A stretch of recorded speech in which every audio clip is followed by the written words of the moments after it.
As far as looking at the environment and then how we can prepare a dog to face the environment that often triggers this behavior, we noticed that it's a sunny day and there's water involved and a plank bridge. So we decided that it's important for dog to cross bridges only on cloudy days or at night. He will also cross bridges where there are dry stream beds, so he won't have to worry about seeing his shadow, his reflection. If dog absolutely has to cross a plank bridge on a sunny day, he will take a different route as to not be distracted by shadows in the water. I guess I'm saying that if he has to get to school where there's no way he can avoid water going the one way he has memorized, we want to teach him a different route, another way to go where he wants to go. And because this behavior could also have been prompted because dog was hungry, we want dog to only take this trip when he's full. So our job as educators here is to teach dog how to use a map and find alternate routes to and from wherever he's traveling. He will also familiarize himself with local bodies of water. So if he needs to avoid a local body of water because he is carrying meat or because he is hungry and there's a chance he'll encounter his shadow again, we want him to know where these bodies of water are, and so that he can find another way around. Dog will also be taught how to check for sunny and cloudy days as well, so he can make appropriate travel plans. We will provide dog with a map so we can find those alternate routes. We will also equip dog with a weather application so he can check and see for cloudy and sunny days. Dog will also join a social skills group in order to learn how to politely ask for something that he wants, in this case, meat. But really, this translates into tens of thousands of situations in which dog will need to learn how to ask for something rather than go after it and potentially create conflict, as is happening in the classroom. To help motivate dog, we know that meat is something he absolutely loves, so he will be rewarded with meat when he sees his reflection or something that he wants and does not chase after it. He will lose meat, that opportunity, if he does see something he wants, doesn't ask for it, and just immediately pounces.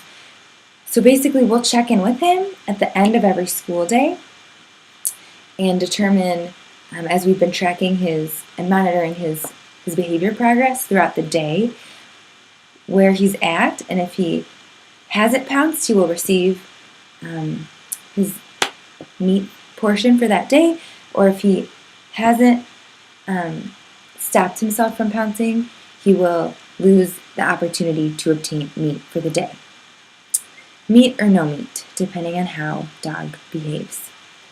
Our crisis plan, if dog attacks his shadow or goes after something he sees someone else has, he will be immediately put on a leash and brought home.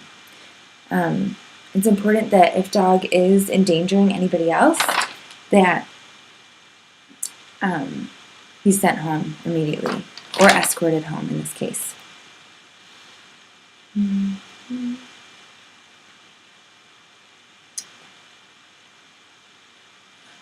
Dog will also, I want to backtrack just to go back to the motivations and motivators. If dog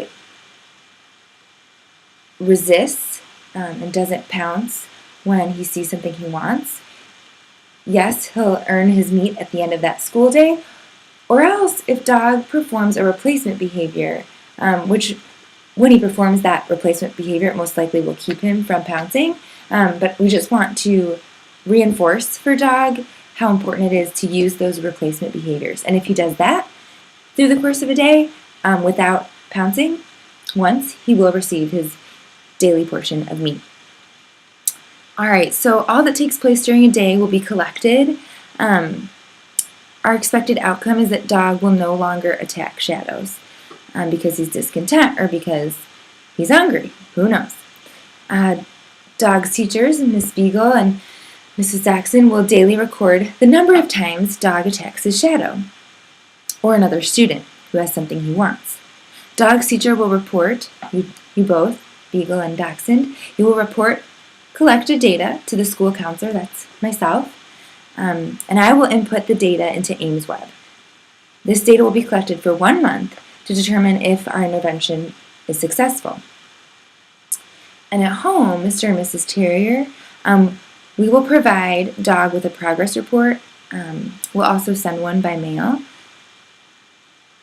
By email. Today is the 21st century. We can also talk over the phone so that we can be a resource and continually in communication about dog's behavior. We'll also provide you with a template in case the gratitude list as a replacement behavior is helpful to curb this misbehavior. Right. I believe that's all we have for today. It's important, again, that we support dog. We want him to achieve all that he can, and especially so that he can thrive in an academic setting, continue to be ambitious, and channel that ambition in ways that are healthy and that contribute to everyone's learning. We want to see dog building friendships, not losing out on those opportunities because conflict is sometimes a result of his behavior. So again, we are here to support him, and I thank you all for your time. Have an excellent afternoon. We'll be in touch. Thanks again.